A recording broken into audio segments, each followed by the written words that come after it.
There's we have a fellowship on Spain. His interests are somewhere between algebra, geometry, and combinatorics. And for a long time, his main job was at Eötvös University, and his secondary job was at the Radio Institute, and finally he switched. So please. Okay, so my talk will be more algebraic, but there is some geometry hidden behind, and it will be about Cartesian products all the time, which you can view as a very, very special combinatorial algebraic variety. I put here different title, combinatorial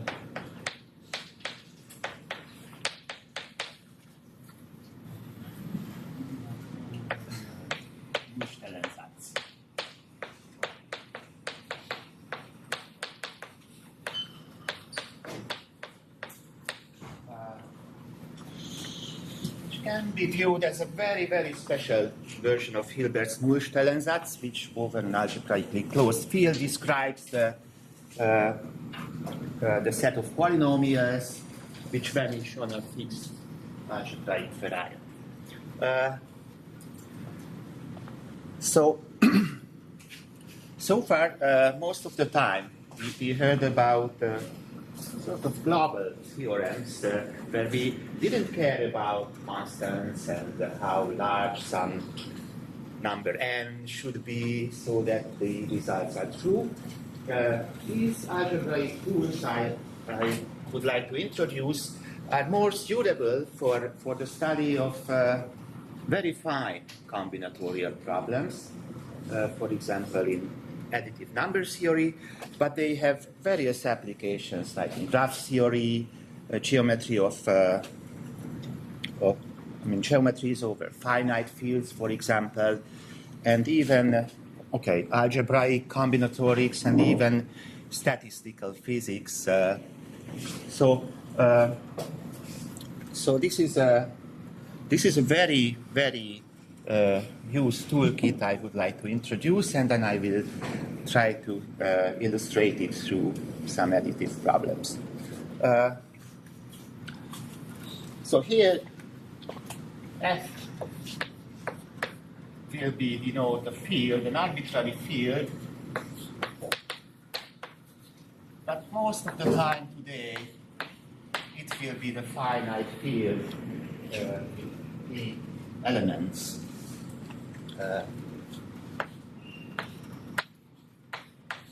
So we consider the integers modulo p. This is an abelian group, but it also has a multiplicative structure, and you get a figure. So polynomials over fields have very nice properties, which they fail to have if we are not working over a field but an arbitrary commutative ring. And just let us recall a few very simple facts from introductory algebra. First of all, if f is a polynomial,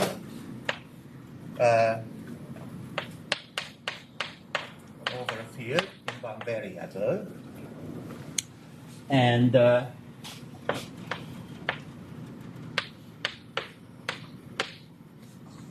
f has certain roots,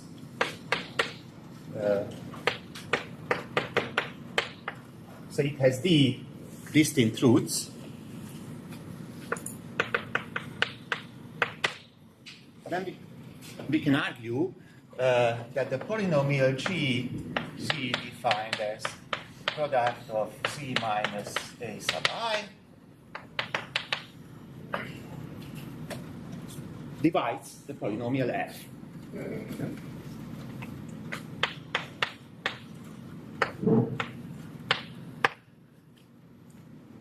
Right? So this follows from the number theorem of polynomials over fields. So now it immediately implies that if f is not the zero polynomial, then its degree must be large. Yes? The degree of f must be at least the degree of g, which is d. Stating otherwise, in a different form, if the degree of a polynomial is d, then it cannot vanish on a set of size larger than d. Yes? And the size of the set is larger than d, then if we restrict f to this set, it cannot be identically zero on this set. Simple observations. The third thing I would like to recall is the Lagrange interpolation formula.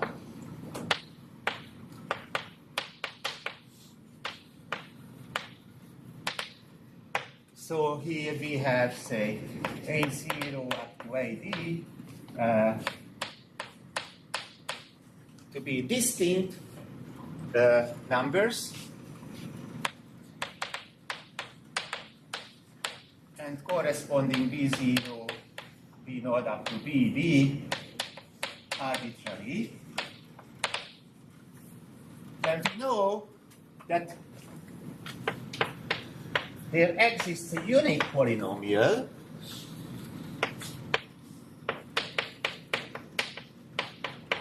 whose degree is at most d. It may be the zero polynomial, which doesn't have degree, but such that at the point at the a sub I, it attains the value b sub I. Yes. Everybody knows this. And there is the formula I would like to put here.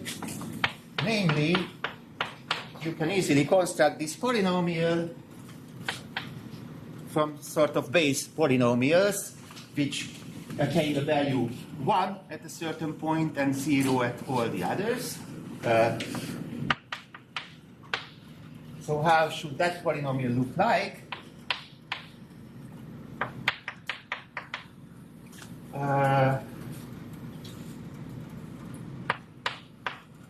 X minus HA divided by AI minus HA. Yes? So if you substitute A sub I here, you get 1. If you substitute any other numbers, you get 0. So you have to combine these polynomials with the corresponding value B sub I. Yeah? And then you get the polynomial you were looking for. And from this formula, what really will be interesting for us today is that the coefficient of x to the d in f, which will be not 0 if the degree of f is exactly d, but will be 0 if the degree of f is by chance smaller, is you can get this out from this formula. Yeah? So this will give you the term x to the d. So let's see how it comes out. We have bi over the product of ai minus ha.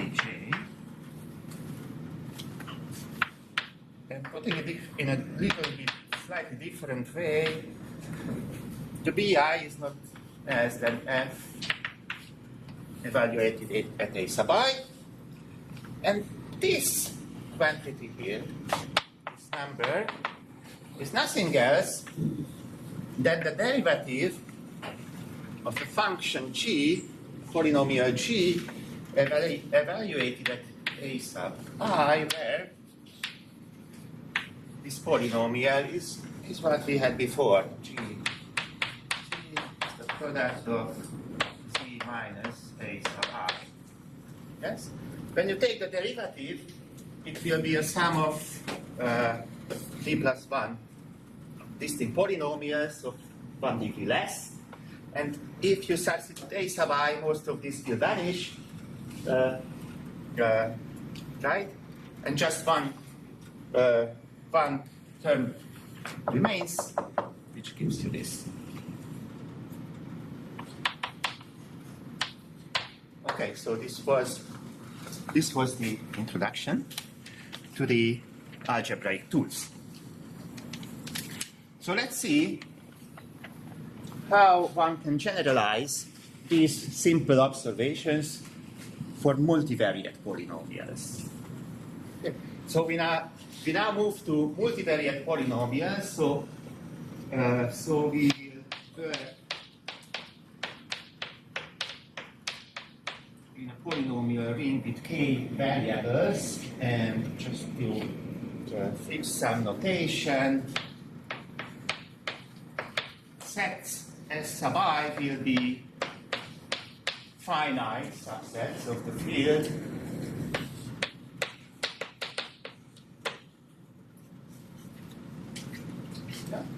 and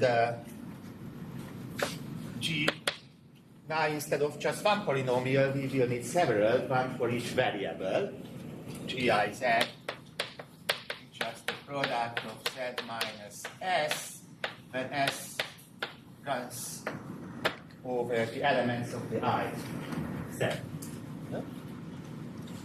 So far, everything is the same. And this combinatorial Nullstellensatz, which was laid in this form, written by Nova Alon, claims the following. So this will correspond to the first thing. Now we cannot say anything like something divides f, but we can say that f can be composed somehow out of these polynomials if it vanishes not on a single set of the field, but on a Cartesian product. So if f restricted to the Cartesian product is 0, then f has a certain structure, then there are polynomials h, let's just use this abbreviation. So x is the vector of the variables. So there will be polynomials, scale variant polynomials, such that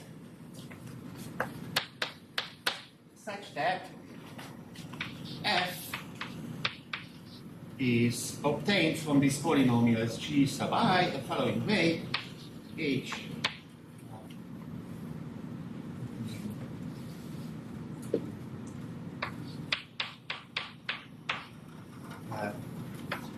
hi of x times gi of xi. Notice that this gi is a univariate polynomial, right? So from these univariate polynomials, we can build up f this way. So if we have just one variable, we get back this state. Okay. But this is not all. You see, this is not a unique formulation. You can add something to one polynomial and distract something from another. So here the degrees of this hi can be quite high, but we can include here the condition that the degree of this polynomial is not larger than one it is needed in most of the cases, namely the degree of f minus the degree of gi. So the sum of the degrees, we may assume that it's not larger than the degree of f. We cannot assume anything stronger, but this is enough to assume. So this is the degree of f minus the cardinality of the I set. So if you understand this, then this is very simple statement, even though it's the number of these HIs, the summation, how many sums? well, we have one for each variable.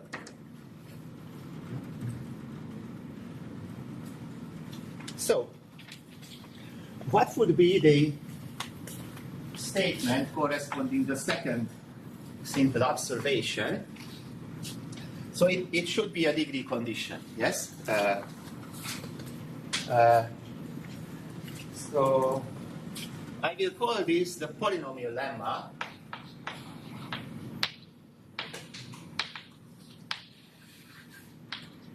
Or non-vanishing criterion. And many people refer to this lemma as the combinatorial Nullstellensatz usually, but that's just a consequence of the Nullstellensatz because it doesn't say anything about the null set.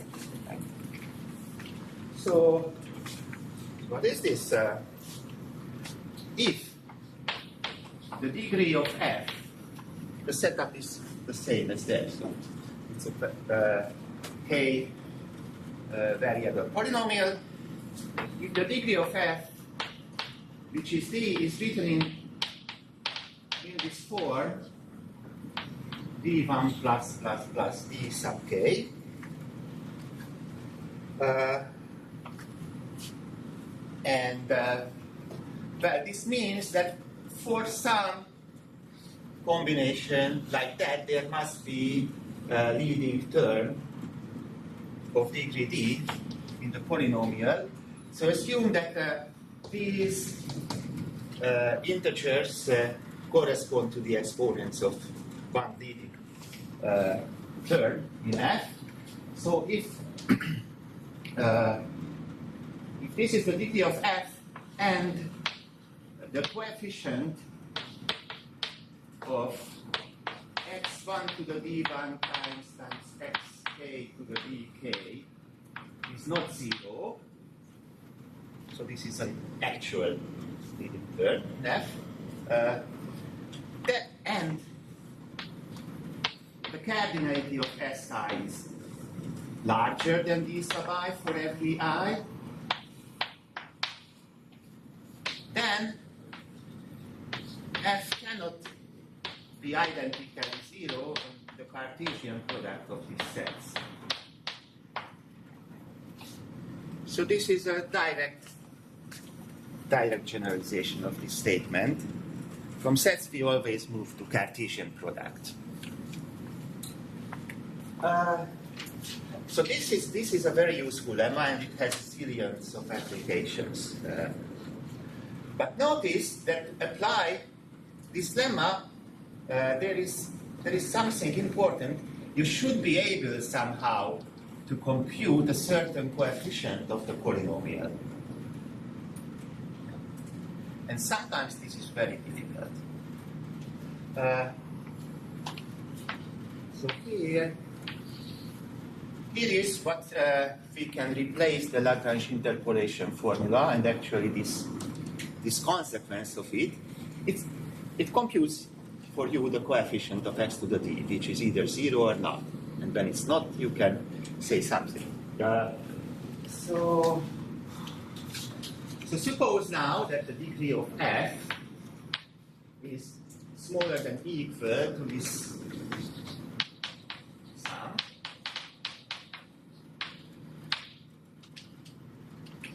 And let's see how can we compute the coefficient of the corresponding monomial.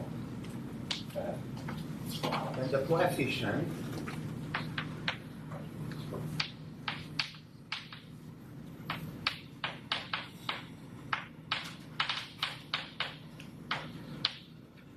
is given by the following terribly looking formula.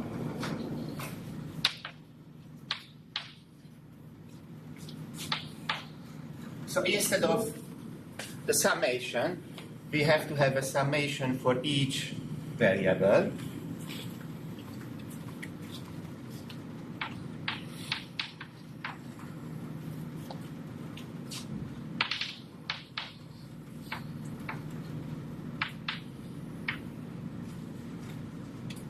And here we put,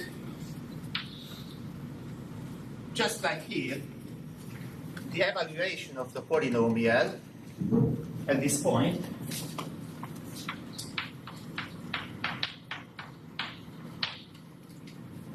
And instead of dividing by one such term, we have to divide by one such term for each variable.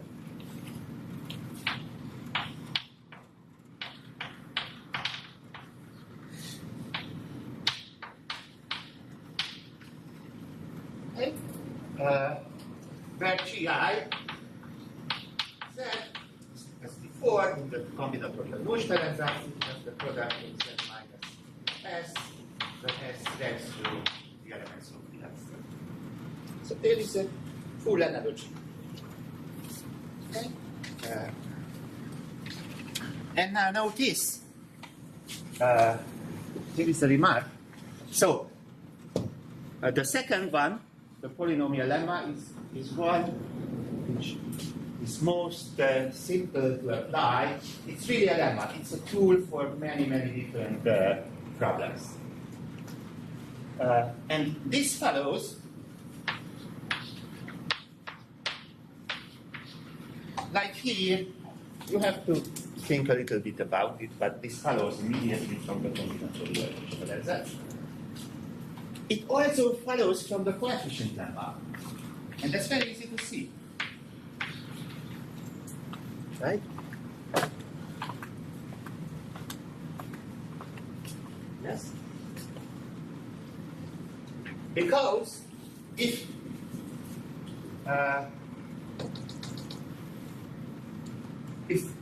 every evaluation over this Cartesian product is to 0, then you have 0 here, so the coefficient will be 0.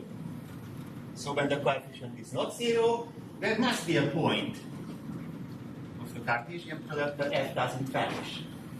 Yeah? So it's very, very simple. Okay, so now let's move to some combinatorics and number theory.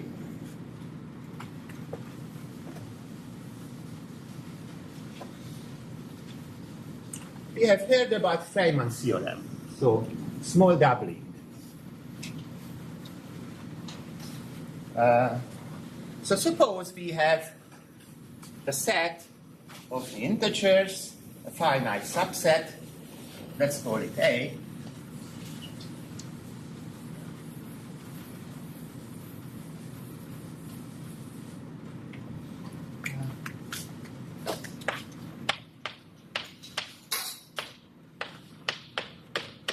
Has n elements.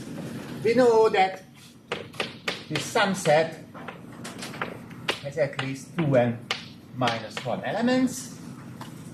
Moreover, equality happens if and only if A is an arithmetic progression. With equality if and only if A an arithmetic progression. No? Now what happens when the size is slightly larger? This is a theorem of Feynman that if it is not too large, less than or equal to 3n minus 4, then A is contained in a short arithmetic progression.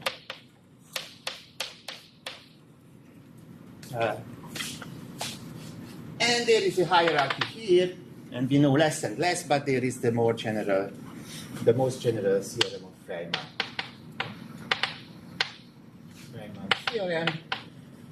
You remember this claim that if there is some small doubling constant here, then A must be contained not in an arithmetic progression, but in a generalized arithmetic progression, both whose size and dimension is relatively small.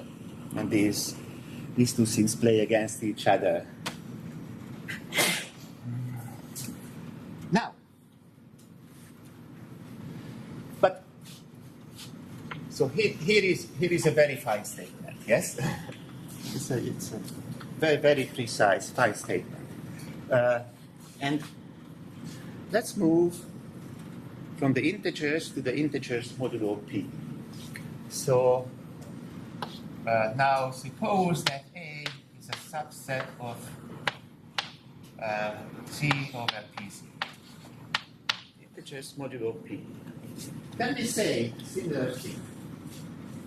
Well, obviously, if the size of A is too large, then A plus A will fill up the whole group. So we need some condition, and the condition is that 2n minus 1 is not greater than P.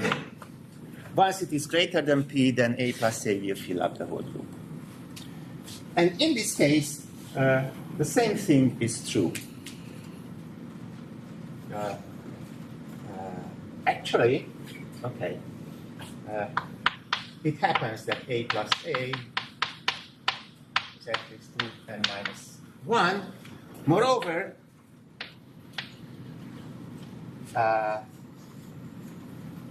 this I will explain. This I will explain only if I have enough time. Moreover, if it is slightly bigger, 2n minus 1 is strictly less than P, and to avoid some pathological cases, K is at least 5, and N is at least 5, then the inverse theorem is also true. So equality is attained here if and only if A is an arithmetic progression. Now this is this second part is really difficult, and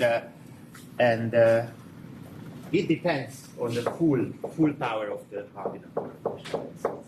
Full power, for that you have to learn.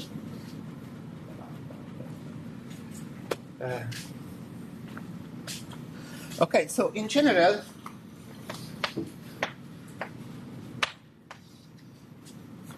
actually, for this statement, this is a combinatorial proof.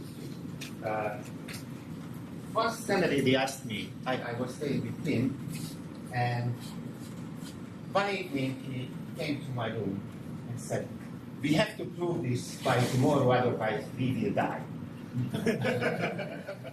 So I tried to prove it. It took me quite a few hours, because he was very mean. Because first of all, he should have given me the following version. Let A have cardinality n, and replace the second summand by a different set B, which has some other cardinality, maybe n. They may be the same. And of course, we again need a condition n plus m minus 1 is less than or equal to P. Then the sum set, so you take one element from A, one element from B, add them together and consider all these numbers, has a cardinality at least n plus m minus 1. This is known as the Cauchy-Davenport theorem.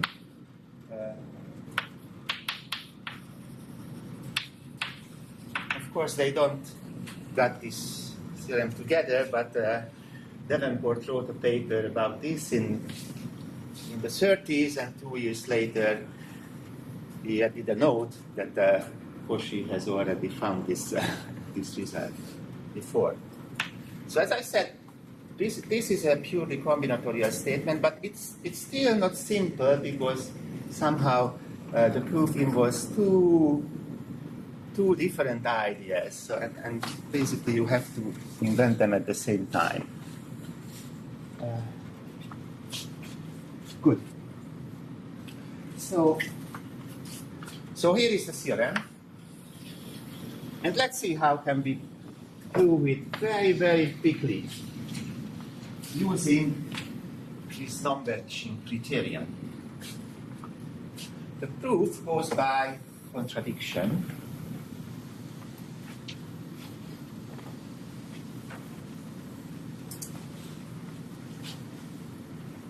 So, assume for contradiction, suppose for contradiction that the sum set is small, so A plus B is contained in a set C whose size is n plus m minus 2. You have to construct suitable polynomial suitable for this problem, which vanishes on the Cartesian product A times B. So,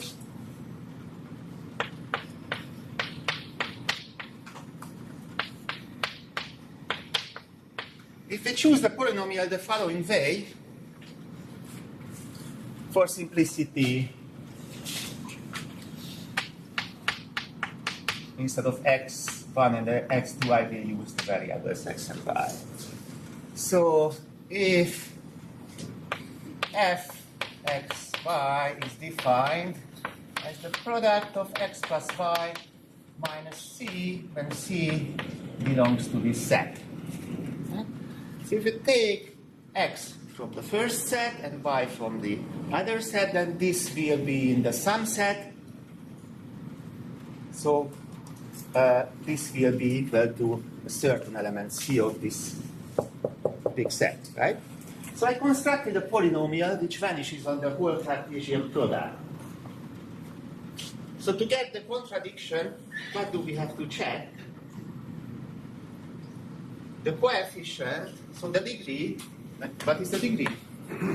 The degree is n plus m minus 2, right? So check the coefficient of x to the k minus 1 times y to the l minus 1 in f. If it's not 0, we get a contradiction. Okay? So what is this? It's very simple combinatorics, yes? It's NNM. NNM, yes. I just changed that during my talk. Okay. So what is the coefficient? I mean, from this, whenever I use the c, then the degree will be smaller. I have to choose x from k minus 1 terms and y from the remaining l minus 1. So this is very simple. K n plus m minus 2, choose n minus 1. Here we have the condition. Yes, p is larger than this number, so this is not 0. This is not divisible as an integer by p, so this is not 0, and this contradicts the polynomial lemma. Now I will do some. Is it clear? The whole application. I want to do something which seems not to make any sense, but I found this as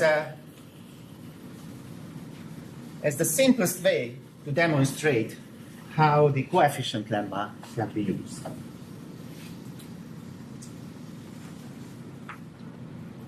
Because there are many applications now of the coefficient lemma, but it would take time to claim the results and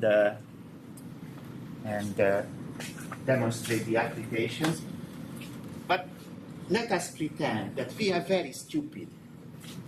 We never heard of binomial coefficients. We never seen this combinatorial thing. And let's try to compute this coefficient somehow. Okay? So, of course, I know this doesn't make sense. It's just for the demonstration. But it will be funny. So compute this coefficient, because this will show you more or less standard application of the coefficient lemma. Compute this coefficient using the coefficient lemma. And now it's forbidden. It's forbidden because E is a huge sum. I mean, many terms. How can you apply such a thing? There's no way. The idea is to do something. You see, here you have a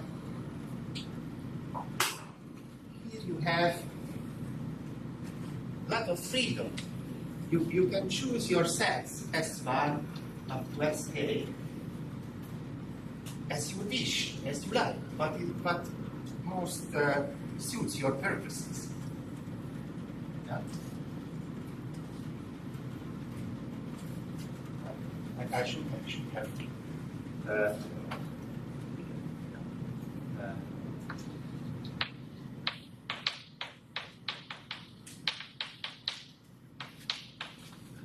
So here you can choose your sets arbitrarily. Also, so this is the idea. Choose the sets S sub I such a way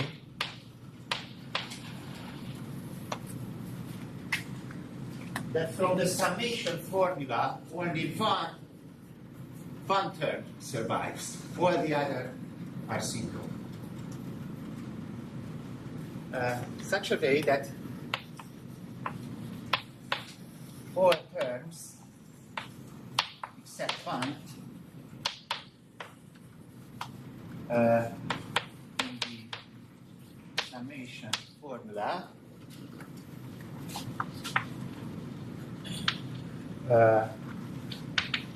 is zero. So this is the main idea one, and it's probably not possible, but we have another thing which is very flexible when you want to apply the coefficient lemma, namely we may modify the polynomial f in such a way that the coefficient doesn't change. Modify f if necessary.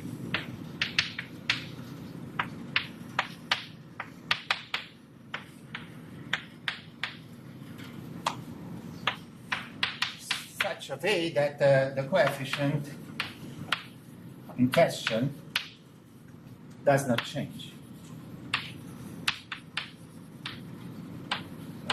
It remains intact, and the degree doesn't increase, etc. So let me show you what you can do when you want to compute this coefficient. Here we have some set C. That's sort of arbitrary. We don't know anything about it. Replace this C by some set which we know. So instead of f, consider f tilde. Let it be the polynomial which is the product of x plus y minus I when I goes from 0 to m plus n minus 3. What did I change? The degree is the same, so the main term comes from x plus y to the m plus n minus 2, but changed are the smaller order terms. Yes? So it has the same property from the point of view of the application of the coefficient lemma. So the coefficient of x to the n minus 1, y to the n minus 1 remains the same.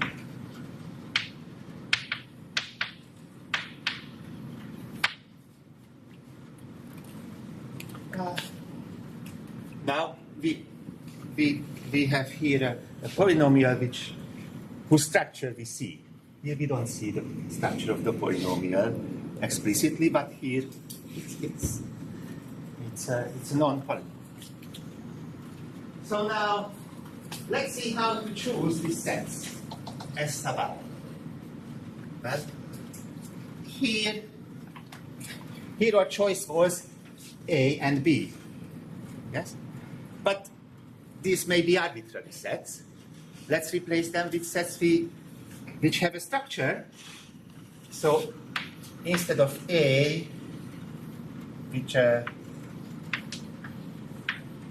which was S, which played the rule of S1,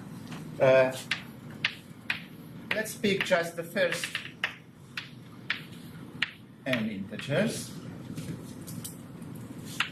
And instead of B, let's choose the first n integers. And let's see what happens. So if you see it here?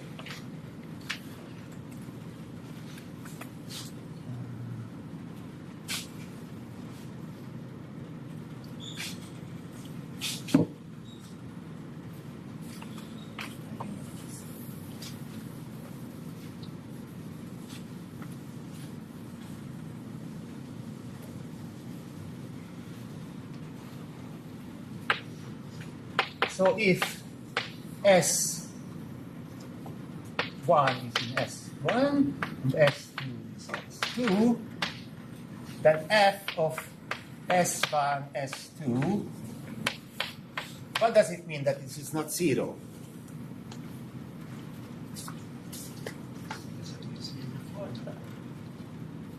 I mean, well, S1 plus S2 between 0 and n plus m minus 2. So when it is strictly smaller than n plus m minus 2, then here we will get 0. So the only chance we get not 0, and then we don't get 0, is when S1 is n minus 1 and S2 is m minus 1. Right? You want that to be absolute or not? F tilde. Right? This is the only way we can get something different from 0 in this summation formula. And in that case, we indeed get something which is not 0. So when we apply that formula,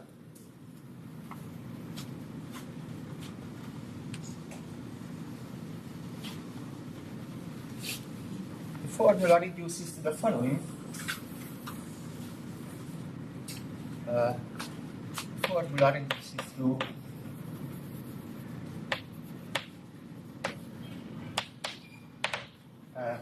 the coefficient is nothing than f evaluated at the point n minus 1 divided by, well, I just repeat, g1 prime at n minus 1, g2 prime at n minus 1. Now what if we substitute n minus 1 times m minus 1 here? Well, we get the product of the integers up to n plus m minus 2.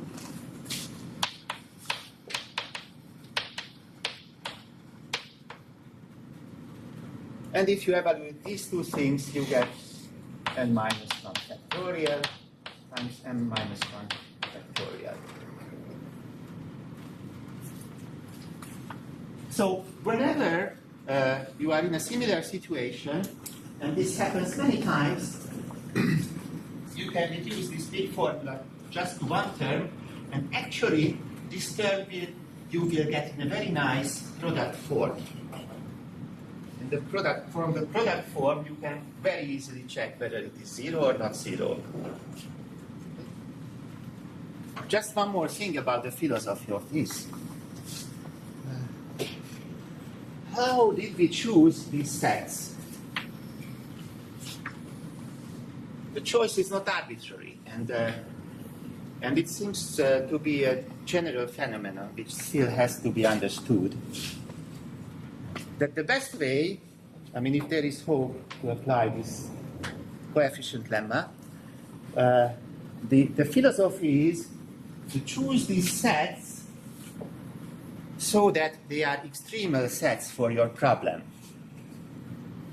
So, for example, in this Cauchy-Davenport theorem, if A is an arithmetic progression and B is an arithmetic progression of the same common difference, this will give you a case of equality. And I chose these sets to be exactly arithmetic progressions of the same common difference. And so far, in every application I saw of this coefficient lemma in this additive number theory context, it was always the case. It worked like this beautifully. Okay, so this was just, I mean, just to experience with this coefficient lemma.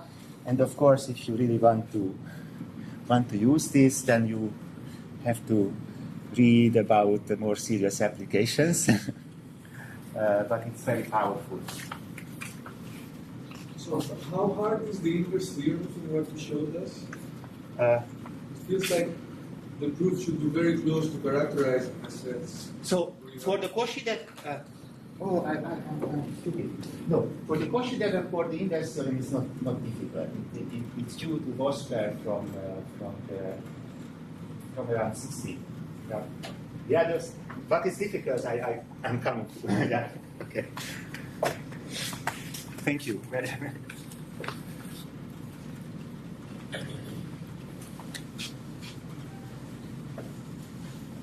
I promised you restricted set addition. So what is that?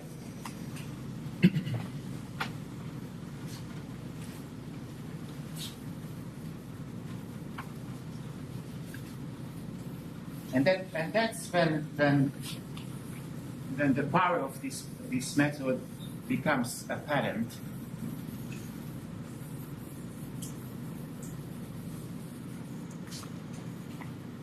So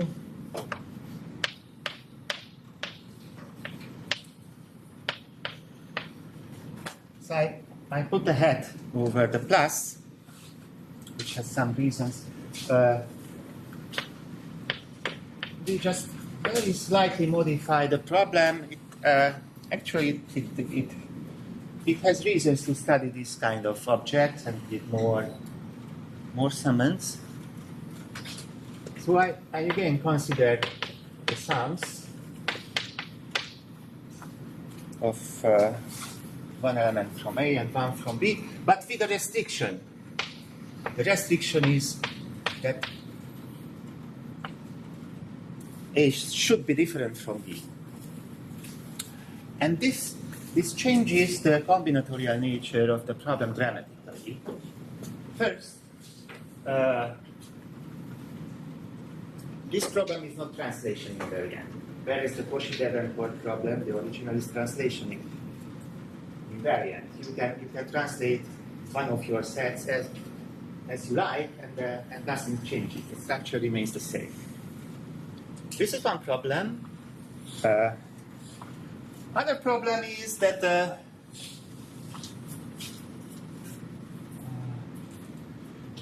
you cannot do this trick that you take one element from here and try to push it to the other set so that you increase the size of one set and decrease the size of the other. So no non-combinatorial techniques will work. And so far for this problem, there is no combinatorial understanding at all. So,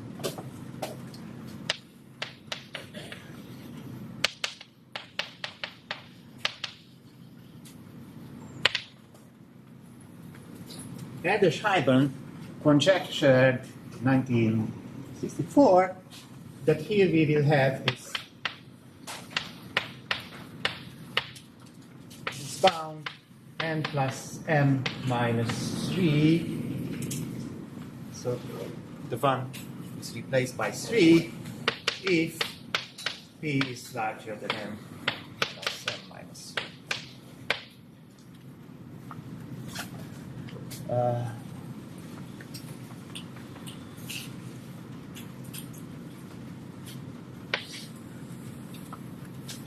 And nobody had the slightest idea about it. Until Alon, Nathanson, and Drusha came up with a polynomial proof. It happened before the combinatorial Musterensatz, so it was a little bit complicated. But let's see what can we do once we knew the polynomial lemma. Now we knew what to do. Proof. For contradiction, we assume that this set is contained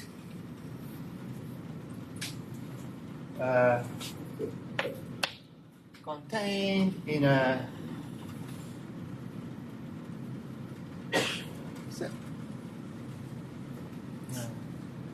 small set. Now I will moreover, and I will prove this. Moreover, if the cardinality of A, which is n, is different from the cardinality of B, then we will have this bound n plus m minus 2. So we can say something stronger. So it's contained in a set of size C, set C whose size is n plus n minus 2.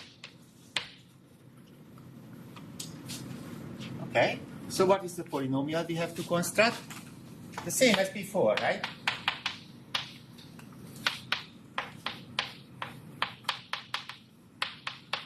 C is in C. That will take care of all sums that A and B are different. So this vanishes on AB if A is from A, B is from B, and A is not equal to B, right? But this is not a Cartesian product, not necessarily, right? So that it vanishes on the whole Cartesian product, we have to add one more term. Now that takes care of all the remaining pairs. So we can argue that this polynomial vanishes on the whole Cartesian product. And now we only have to compute the coefficient, yes? Coefficient, the degree of the polynomial is once again n plus n minus 2, so the coefficient of x to the n minus 1, y to the m minus 1, what is that? And now we have two different ways to select x to the k minus 1. We can n plus m minus 2 choose n minus 2, right? This gives all the terms when I chose x from here and n minus 2 other copies of x from here. And then when I choose the y from here, I have to choose x n minus 1 times here.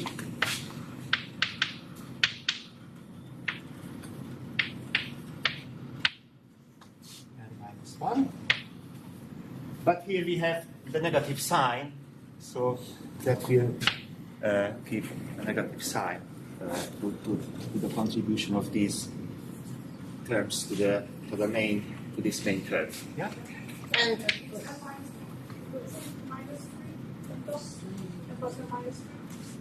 no, if I pick here the minus y, and I'm looking for x to the n minus 1.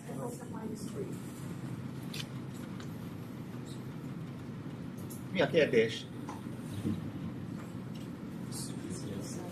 You're switching x and y to the same slash n plus n minus 3. Gets more credit. N plus. C plus 1 plus. C times n plus n minus 3. Oh, okay. Yeah, and N plus N. Yes. You are paying attention. Good. Okay, and if you compute this, well, let me just put it here. N minus m times n plus m minus 3 factorial divided by n minus 1 factorial times m minus 1 factorial. And because this is smaller than p, this is not 0, and because the two cardinalities are different, this is not 0 either. And you see this doesn't work when the cardinalities are the same. And in fact, it's not true. In general, when the cardinalities are the same, let A and B be arithmetic progressions of the same lengths. And actually, let they be. Then what is the restricted sum set? It starts from 1 and it ends at 2n minus 3. So this shows that you cannot expect in general anything better than this one. And the thing which I mentioned before related to the Cauchy-Davenport, the inverse theorem, is actually for this problem. So you can characterize the case of verification using the Buchner results.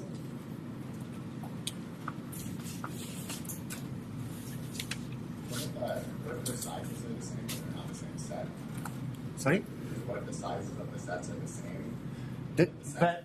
When the sizes are the same but the sets are not the same, there is a simple combinatorial argument which reduces it to what we have already proven, but I don't want to.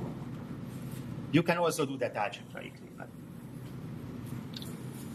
just very quickly, I would like to show you a different application of the non-vanishing lemma, because Michal Rudnev mentioned this beautiful theorem of Jamison.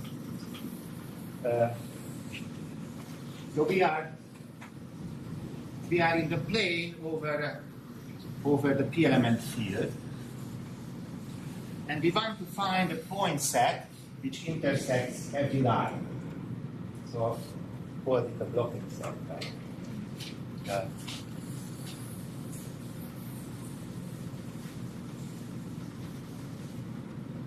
So this is the theorem of Jamison.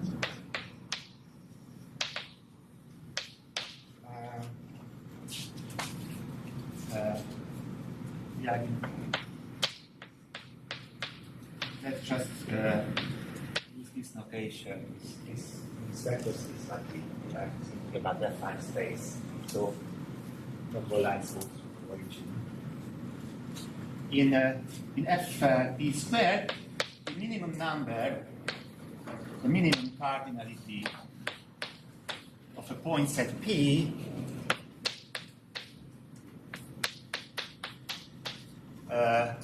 such that for every line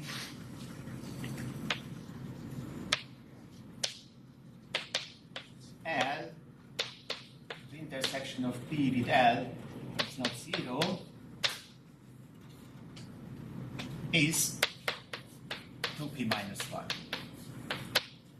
here is an external configuration. You take the x and y axis and it discovers every line. Because if a line is not horizontal, then it must intersect this axis, and if it's horizontal, it must intersect this axis. So, what can we do here?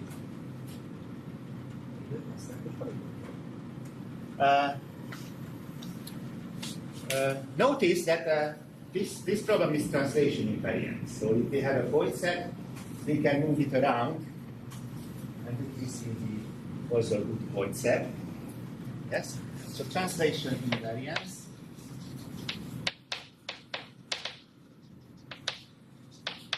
We may assume that a specific point belongs to P. What will be that specific point? The origin, right? Assume that 0, 0 is in P. Now that takes care of all those lines which go through the origin. And assume that the further points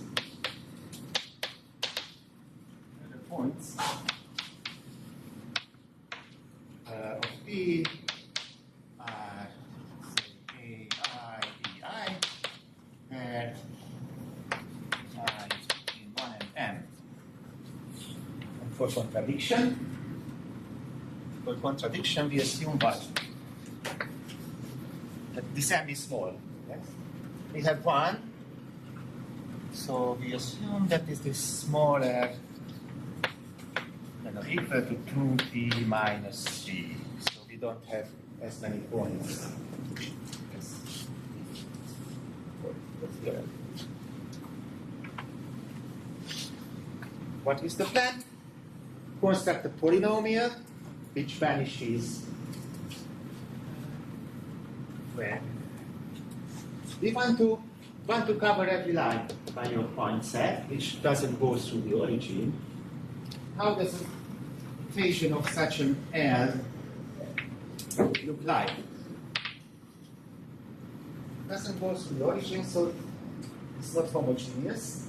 There must be a constant. I can normalize. I can choose the constant to be 1.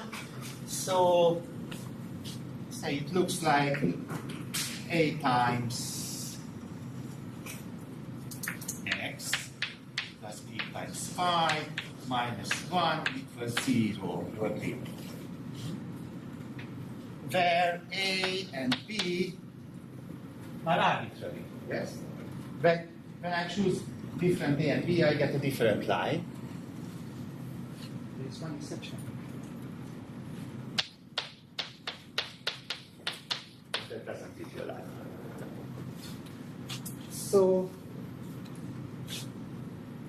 when I substitute here the points A and B, I will get 0 somewhere. Yes?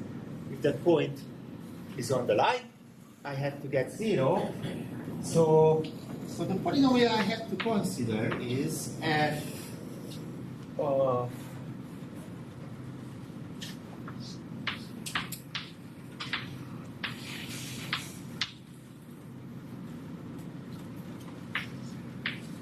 you see now A, B are running, so they are what we have to consider as indeterminates.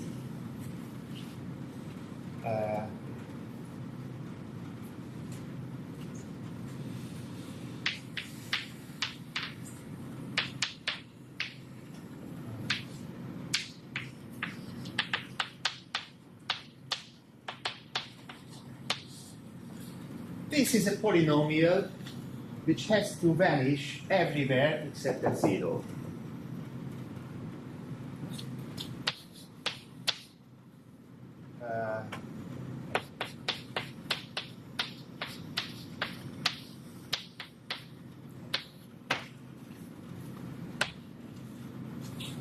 This is the algebraic condition for these points to cover every line which doesn't go through the origin. We have a slight problem here. This is not a Cartesian product. But don't worry too much. It vanishes everywhere except at at one point, but when you substitute it at one point, you get minus 1 to the n.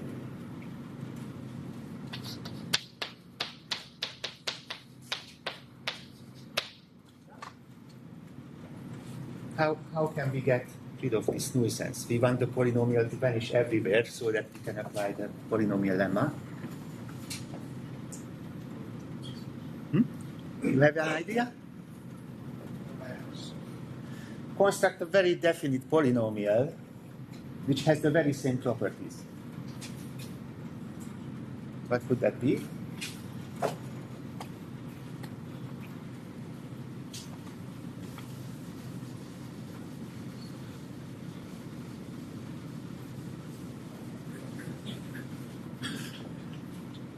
Okay.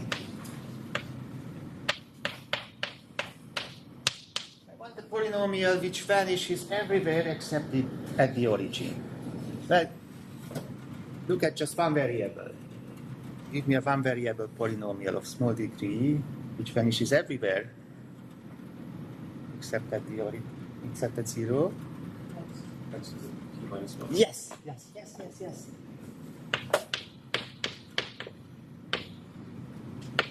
Yeah.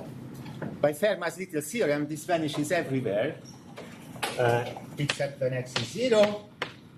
Take this 2. Now this is a bivariate polynomial which vanishes everywhere except at 0. And at 0, its value is 1. So either considering f plus g or f minus g, depending on the parity of m, vanishes everywhere.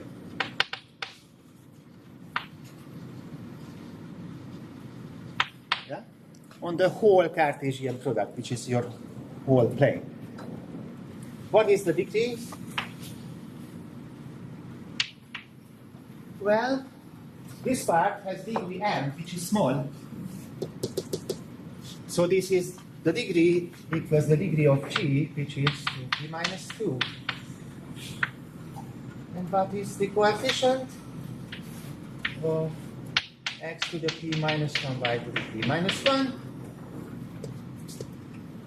plus or minus 1, which is not 0, and we get the contribution.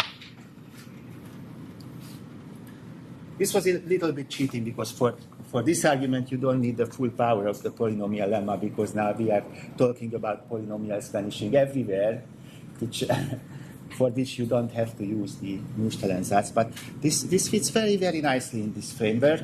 There are many, many problems like this.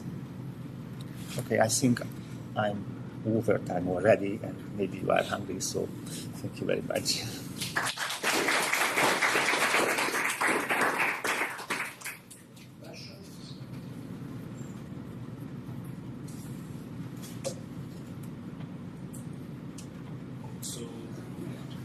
It's like 3k minus 3 for meters. The 3k minus 4, yeah. What's the chance of making this argument? Do you have anything for that point? So first of all, due to Lev, there is a variant, finite field variant of this Feynman 3 minus k theorem, but it's not a 3k minus 4 theorem, but it's like 2.5 minus 50 theorem. So it is not known in full generality. Most likely it is true, and actually one of my aims has been to trying to prove such a result for FP, but it's still out of reach. So there are a lot of difficulties.